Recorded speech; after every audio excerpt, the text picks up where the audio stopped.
Hello guys, আসসালামু আলাইকুম। সবাই কেমন আছো? আশা করছি সবাই অনেক ভালো আছো। তো আজকে আমি ডিম বোনা বানাবো। এখানে ডিম আগে থেকে সিদ্ধ করে নিয়েছি আর পেঁয়াজ কুচি করে নিয়েছি, পেঁয়াজ আর রসুন পেস্ট করে নিয়েছি। কড়াই বসিয়ে তেল দিয়ে ডিম ভাজি করে নিচ্ছি। তো ডিমটা ভাজি করা হয়ে গেছে, দিয়ে দিলাম তেলের মধ্যে এই পেস্টগুলো। তো পেস্টগুলো ভালো করে ভাজি করে নেব। তো ভাজা করা হয়ে গেছে, কিছু মশলা দিয়ে দিলাম, হলুদ গুঁড়ো, লঙ্কা গুঁড়ো আর ধনিয়া গুঁড়ো আর স্বাদ অনুযায়ী লবণ আর একটু চিনি। তো মশলাটা ভালো করে ভাজি করে নেব। এর মধ্যে দিয়ে দিলাম টমেটো কুচি,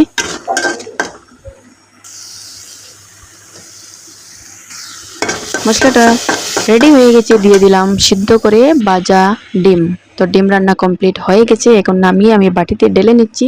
তো যদি ভিডিওটা ভালো লাগে লাইক কমেন্ট শেয়ার করবেন, কমেন্টে বলবেন ডিম রান্নাটা দেখতে কিরকম লাগছে। প্লিজ সাবস্ক্রাইব করে পাশে থাকা বেল আইকনটি প্রেস করে আমার পাশে থাকবেন। তো আল্লাহ হাফিজ।